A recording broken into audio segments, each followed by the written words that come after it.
श्री गुरु चरण सरोज रज निज मन मुख।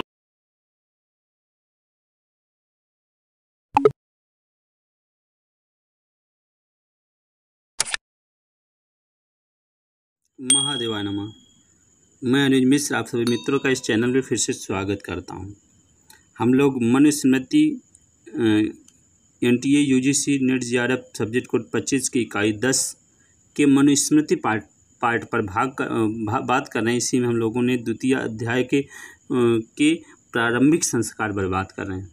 तो हम लोगों ने अभी तक देखा कि प्रारंभिक संस्कार में मनु याज्ञवल्क्य इत्यादि सभी स्मृतिकारों ने 16 संस्कारों की मान्यता दी और उसमें ये गर्भाधान, पुंसवयन, सीमांतोन्नयन, जात कर्म, नामकरण, निष्कमण, अन्नप्राशन, चूड़ाकर्म, कर्णभेद, विद्यारंभ, उपनयन, वेदारंभ, केशांत, समावर्तन या स्नान, विवाह और अंत्येष्टि, इन 16 संस्कारों की बात की। आज हम लोग इस 16 संस्कारों में 8 संस्कारों का विशेष रूप से सामान्य जानकारी देखेंगे। तो आइए चलते हैं 8 संस्कार देखते हैं। अन्य 8 संस्कार अगले वीडियो में देखते हैं। तो पहला संस्कार है गर्भाधान संस्कार। इसमें देख लें, मनुस्मृति के टीकाकार मेधातिथि के अनुसार विवाहोपरांत प्रथम काम के समय ही गर्भाधान संस्कार प्रारंभ हो जाता है।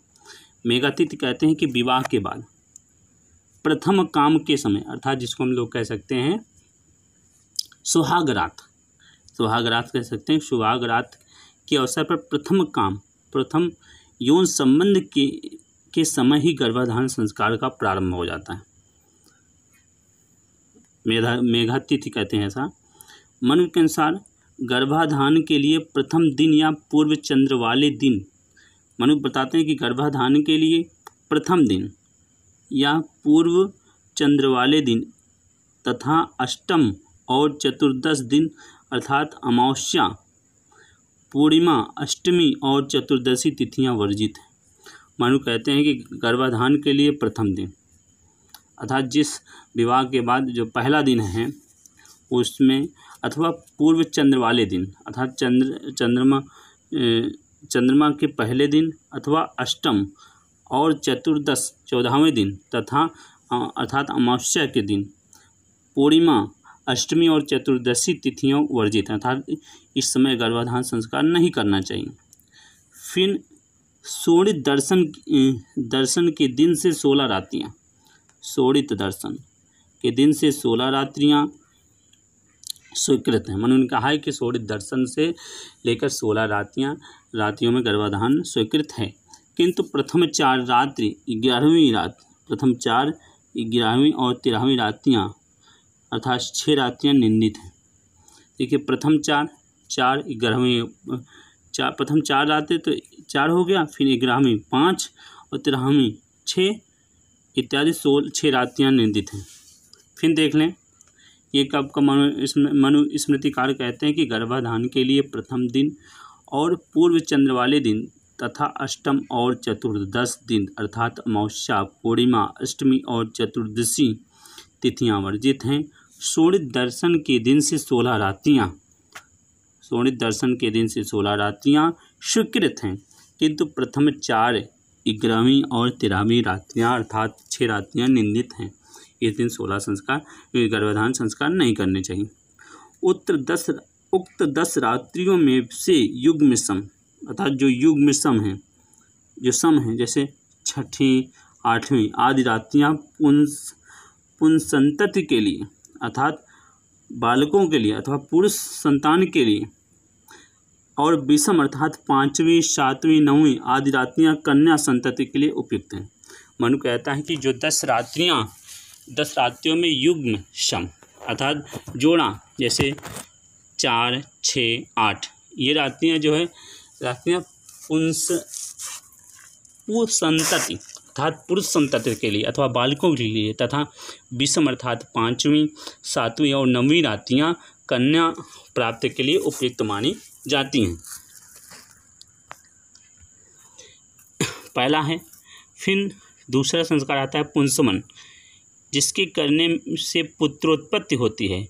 इसे पुंसवन संस्कार कहते हैं। मतलब यह ऐसा संस्कार है जिसको संपन्न करने से पुत्र की उत्पत्ति होती है, इसलिए इसे पुंसवन संस्कार कहते हैं। फिर तीसरा आता है सीमांतोन्नयन संस्कार। सीमांतोन्नयन शब्द का अर्थ है स्त्री के सीमांत केशों का उन्नयन अर्थात केशों को ऊपर उठाना। सीमांतोन्नयन शब्द का अर्थ है स्त्री के सीमांत अर्थात केशों को उन्नयन अर्थात केशों को ऊपर उठाना। यह समाप्त प्राय है अर्थात यह संस्कार प्राय समाप्त हो गया है, क्योंकि मनु ने इसका उल्लेख नहीं किया, अपने ग्रंथ मनुस्मृति में इसका उल्लेख नहीं किया। यह संस्कार भी भ्रूण के गति करने पर किया जाता है। जो सीमांतोन्नयन है, जब बच्चा पेट में अर्थात भ्रूण अवस्था में रहता है, जब शुरुआत अवस्था में रहता है, वो गति करने लगता है, कंपन करने लगता है, तब इस संस्कार का संपादन होता है। मनु ने संस्कार को अपने ग्रंथ में नहीं गिनाया है क्योंकि वहाँ प्राय समाप्त सा है। इसका अर्थ है स्त्री को के केशों को ऊपर की ओर उठाना। चौथा आता है जात कर्म संस्कार। मनु के अनुसार जात कर्म जातक के पूर्व के पश्चात मनु के अनुसार जात कर्म जातक के जन्म के पश्चात अर्थात यहीं तक 3 संस्कार जन्म के पहले होते हैं। पहला है गर्भाधान, ये बालक के जन्म के पहले 3 संस्कार होते हैं, गर्भाधान, पुंसवन और सीमांतोन्नयन। जबकि जात कर्म देख लें, जात कर्म जातक अर्थात पुत्र या संतान के जन्म के पश्चात उसके नाल काटने के पूर्व किया जाता है। बच्चा जब पैदा होता है तो बच्चे के नाभि में एक नार होता है, इसको लोग नार कहते हैं, नाल कहा जाता है, उसको काटने के पूर्व किया जाता है यह जात कर्म संस्कार। पिता को जात कर्म करने के पूर्व स्नान कर लेना चाहिए। तदुपरांत स्वर्ण की सलाई से पुत्र की जीवा पर मंत्रोच्चारण पूर्वक मधु मिश्रित धृत चटाना चाहिए। समझ लें, यह ऐसा पहला संस्कार है जात कर्म जो बच्चे के जन्म के बाद होता है। और नार, बच्चे की नाभि में जो नार लगा होता है, इसको नाड़ी कहते हैं, इसके काटने के पहले किया जाता है। और इसका संपादन पिता करता है। और इस संपादन करने के पहले पिता को स्नान कर लेना चाहिए। फिर मंत्र उच्चारण के साथ ही सोने की सलाई से बच्चे को मधु मिश्रित घी चटाना चाहिए, चटाने का विधान है। फिर आता है अगला संस्कार आता है 5वां नामकरण। मनुस्मृति के अनुसार 10वां या 12वां दिन या कोई भी शुभ तिथि, मुहूर्त, अच्छी तिथि और अथवा नक्षत्र के साथ नामकरण के लिए ठीक मानी जानी चाहिए। मनु कहते हैं कि 10वां दिन, जन्म के 10वें दिन अथवा 12वें दिन या कोई भी शुभ तिथि, मुहूर्त और नक्षत्र के साथ नामकरण के लिए ठीक मानी जानी चाहिए। मनु ने कहा भी है दूसरे अध्याय के 3रे कारिका में, नामधेयम दशाभ्याम तु द्वादश्याम वाडस्य कारेत पूर्णे तिथौ मुहूर्ते वा नक्षत्रे वा गुणान्विते। कहते हैं नामधेयम, नाम रखने के लिए 10 दसवां तो अथवा द्वादश अथवा 12वां या अस्य कारेत, इस कार्य ऐसा कार्य करना चाहिए, अथवा पुण्य तिथि अथवा किसी पवित्र तिथि को अथवा मुहूर्त को अथवा नक्षत्र इसके लिए उपयुक्त माना जाता है। फिर सुन लें, कारिका पढ़ लें साथ में। नामधेयम दशाभ्याम तु द्वादश्याम वास्य कारेत पुण्ये तिथौ मुहूर्ते वा नक्षत्रे वा गुणान्विते। फिर मनु के पूर्व के स्मृति ग्रंथों में नामकरण के बड़े जटिल नियम निर्धारित किए थे। मनु उक्त जटिल नियमों के स्थान पर 2 सरल नियम बताए हैं। अर्थात मनु के पहले स्मृतिकारों ने नामकरण के बड़े जटिल नियम निर्धारित किए थे। जब मनु आए तो उन्होंने 2 सरल नियम बताए जो इस प्रकार हैं। प्रथम नियम है कि सभी वर्णों के नाम शुभ सूचक, शक्तिबोधक और शांतिदायक होने चाहिए। पहला नियम बताया, किसी व्यक्ति का नामकरण रखने के लिए चाहे जिस वर्ण का हो, चाहे ब्राह्मण वर्ण का हो, चाहे क्षत्रिय हो, चाहे वैश्य हो, चाहे शूद्र हो, उसका नाम शुभ सूचक होना चाहिए, अर्थात ऐसे शब्द से प्रारंभ होना चाहिए जो शुभ चीज़ों को बताए। फिर शक्तिवर्धक होना चाहिए अथवा शांतिदायक होने चाहिए। 3 बातें बताई, शुभ सूचक, शक्तिबोधक अथवा शांतिदायक। फिर द्वितीय ने बताया कि ब्राह्मणों और अन्य वर्णों के नाम के साथ एक उपपद होना चाहिए। पहली बात तो सबके नाम शुभ सूचक, शक्तिबोधक और शांतिदायक होना चाहिए। फिर बताया दूसरा नियम है कि ब्राह्मणों और अन्य वर्णों के नाम के साथ एक उपपद होना चाहिए जिससे शर्म, प्रसन्नता, रक्षा, पुष्टि और प्रेस का संकेत मिले। देखिए कहते हैं कि यदि ब्राह्मण और अन्य वर्णों के नाम में अंतर कैसे हो तो उनका नाम वो कारण बताते हैं दूसरे नियम में कि ब्राह्मण और अन्य वर्णों के नाम के साथ एक उपपद, एक शब्द जुड़ा रहना चाहिए जिससे शर्म का अथवा प्रसन्नता का बोध हो अथवा रक्षा का बोध हो अथवा पुष्टि का अथवा प्रेस का संकेत मिले। इसी बात को उन्होंने कारिका में कहा, मंगल्यम ब्राह्मणस्य स्यात्, मंगल्यम ब्राह्मणस्य स्यात्, क्षत्रियस्य बलान्वितं, वैश्यस्य धन संयुक्तम, शूद्रस्य जुगुप्सितम। कहते हैं मंगल्यम ब्राह्मणस्य स्यात्, ब्राह्मण का नाम मंगल युक्त होना चाहिए, और क्षत्रियस्य बलान्वितम, और क्षत्रिय का नाम बल से युक्त होना चाहिए अर्थात बल की ओर संकेत से होना चाहिए, और वैश्यस्य धन संयुक्तम, और वैश्य का नामकरण धन से युक्त होना चाहिए जैसे धनी राम, और शूद्रस्य जुगुप्सितम, और शूद्र का नाम घृणास्पद होना चाहिए। फिर आगे कहते हैं शर्मवद ब्राह्मणस्य स्यात्,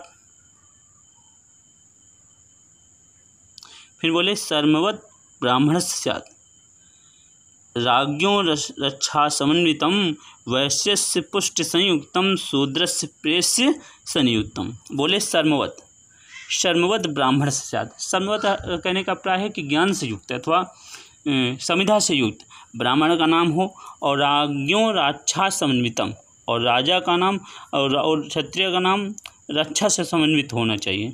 वैश्यस्य पुष्टि संयुक्तम, और वैश्य का नाम पालन से संयुक्त, पुष्ट से अथवा पालन युक्त होना चाहिए, और शूद्र से प्रेस से संयुक्तम, और शूद्र का नाम प्रेस से युक्त होना चाहिए। ये दोनों कारिकाएँ देख लें।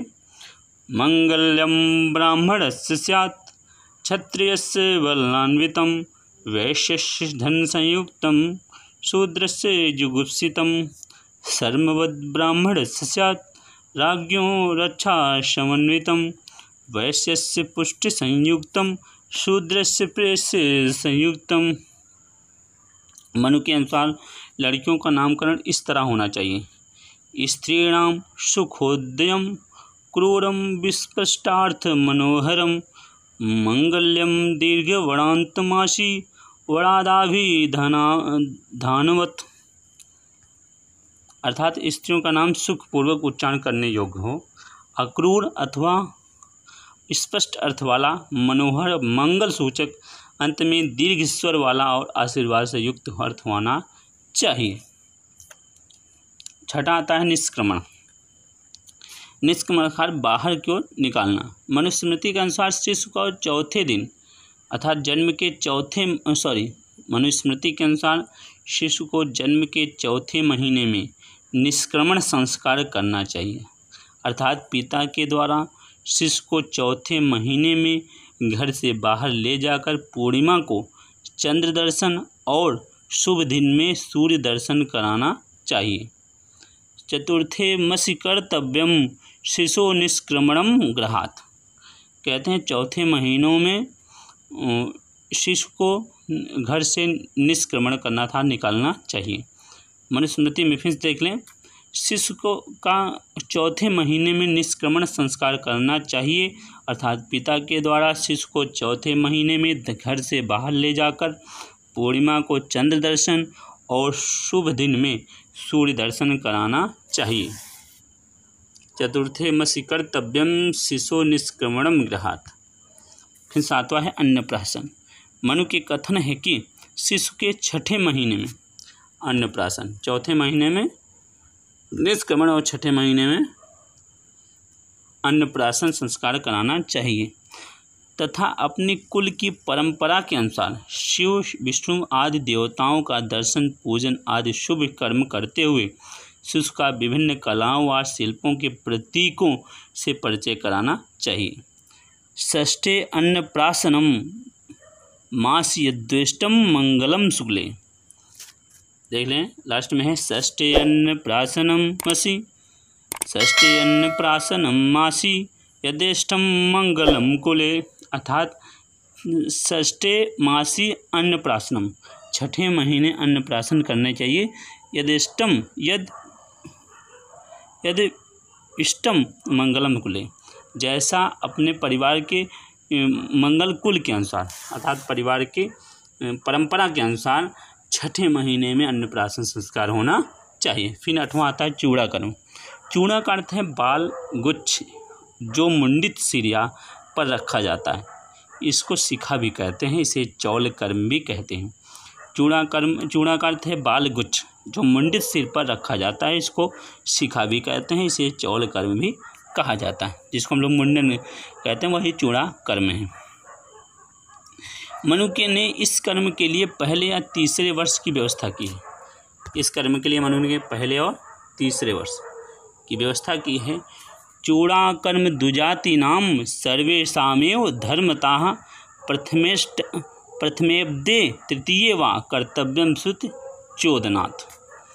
चूड़ा कर्म द्विजातीनां सर्वेषामेव धर्मतः प्रथमेब्दे तृतीये वा कर्तव्यम श्रुति चोदनात्। अर्थात मनु और तथा याज्ञवल्क्य ने भी जात कर्म से चौल कर्म तक के सभी संस्कारों को लड़कियों के लिए उचित माना है।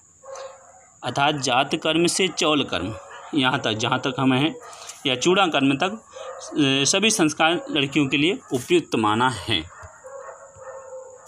फिर 8वां आता है 9वां आता है कर्णभेद। यहाँ तक इतना ही हम लोग फिर शीघ्र ही 9वें संस्कार से पढ़ेंगे। इस वीडियो में इतना ही। शीघ्र ही कर्णभेद 9वें संस्कार से हम लोग नए वीडियो में मिलते हैं। तब तक के लिए महादेवाय नमः। ओ ऐसी सुबह न आए न ऐसी सांस,